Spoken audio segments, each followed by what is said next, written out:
Sa previous content natin, napag-usapan natin kung paano unti-unting lumalakas ang Philippine Navy at kung bakit tila sunod-sunod ang mga military cooperation ng Pilipinas at Japan. Pero mukhang may mas malaking posibilidad na pwedeng sumunod. Dahil kung akala ng marami na mga frigates at destroyers lang ang target ng Philippine Navy, baka may mas malaking sorpresa na paparating.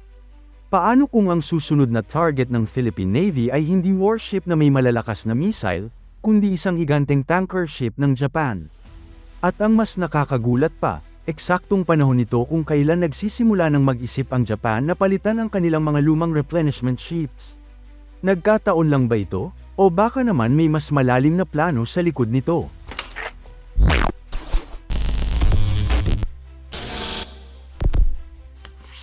Mga kababayan, isa sa mga pinakaimportanteng bagay sa modernong naval warfare ay hindi lang kung gaano kalakas ang barko mo.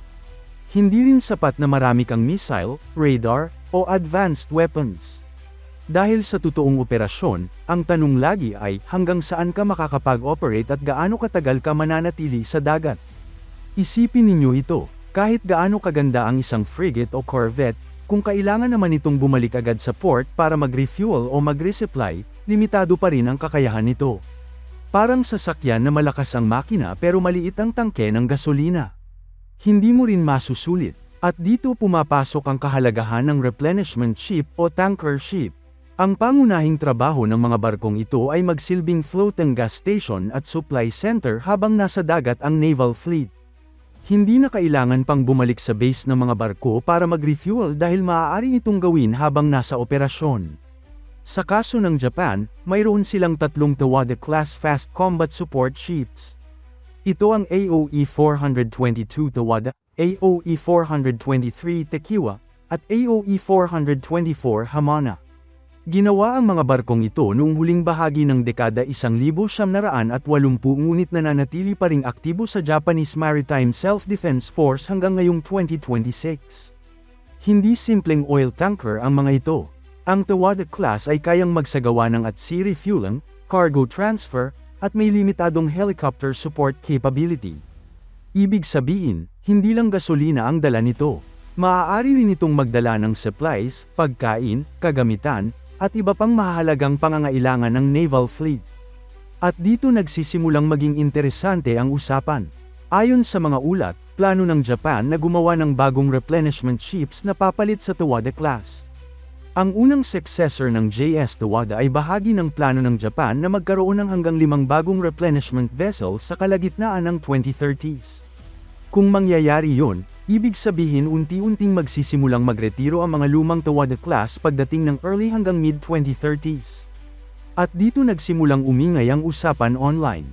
May ilang Japanese ex-users na sinasabing baka, maaaring isaalang-alang, ang transfer ng mga barkong ito sa Pilipinas. Ngayon linawin natin, wala pang opisyal na anunsyo tungkol dito.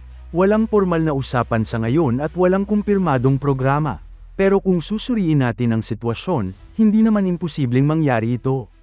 Bakit? Una, tingnan natin ang relasyon ng Japan at Pilipinas ngayon. Mula 2023 hanggang 2026, kitang-kita ang malaking pagbabago sa military cooperation ng dalawang bansa. Hindi na ito simpleng diplomatic friendship lamang. Napunta na ito sa defense equipment transfers, military agreements, joint exercises, at technology cooperation. Nakita na natin ang paglipat ng TC-90 aircraft sa Pilipinas. May mga radar systems na rin. At mas malaki pa rito ang usapan tungkol sa posibleng transfer ng Abukuma-class destroyer escorts. Kung sakaling matuloy ang paglipat ng Abukuma ships, isa itong napakalaking hakbang dahil matagal nang hindi nagta-transfer ng second-hand warships ang Japan. Kaya kung magagawa nila yon para sa combat ships, bakit hindi rin para sa support ships sa hinaharap? At kung mapipirmahan pa ang pinakamataas na antas ng Comprehensive Strategic Partnership ng Japan at Pilipinas, posibleng mas lumawak pa ang mga transfer programs. Dahil habang lumalaki ang military exercises ng mga bansa sa Indo-Pacific region, mas tumataas din ang pangangailangan sa logistics at support capability. At dito posibleng maging mahalaga ang tanker ships. Kung tutuusin, swak na swak ito sa pangangailangan ng Philippine Navy.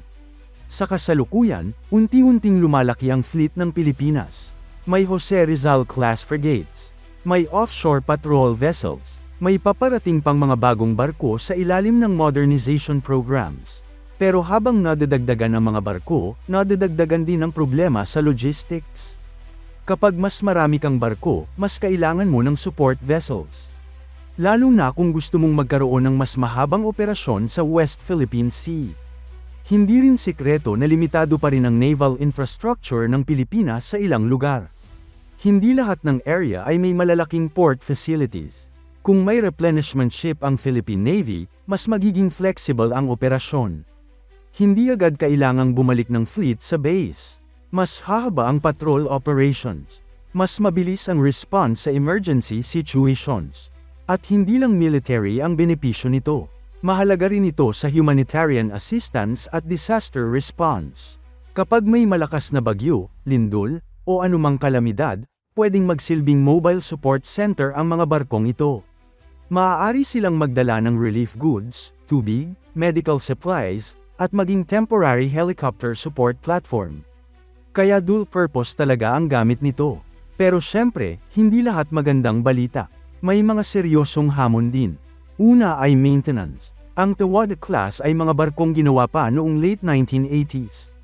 Sa oras na magretiro ang mga ito sa 2030s, halos nasa 40 hanggang 45 taong gulang na ang mga barko. Ibig sabihin, maaaring kailanganin ng malaking refit. Posibleng kailangan palitan ng ilang systems. Posibleng kailangan ng upgrades. At lahat ng iyon ay may malaking gastos.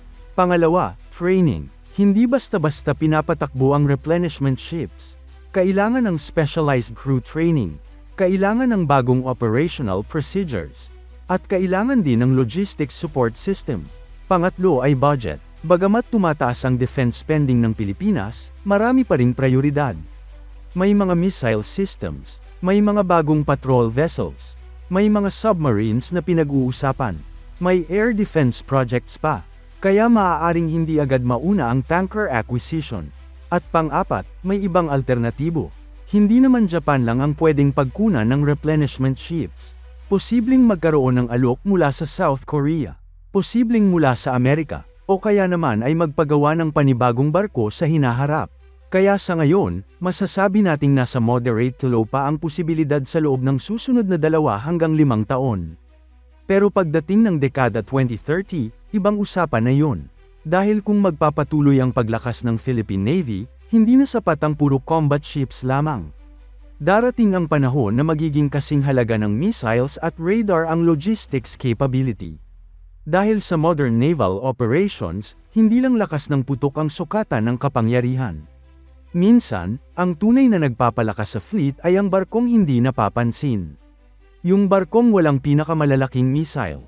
Yung barkong hindi laging nasa headlines. Pero siya ang nagbibigay ng gasolina, supplies, at kakayahang manatili sa dagat ng mas matagal. At baka sa susunod na mga taon, isa sa mga barkong yun ay may bandilang Pilipino na. Ang tanong ngayon mga kababayan, kung sakaling magretiro ang Tawada class ng Japan, dapat bang kunin ito ng Philippine Navy? O mas magandang maghintay na lang ang Pilipinas para sa mas bagong disenyo? E-comment ninyo ang inyong opinyon.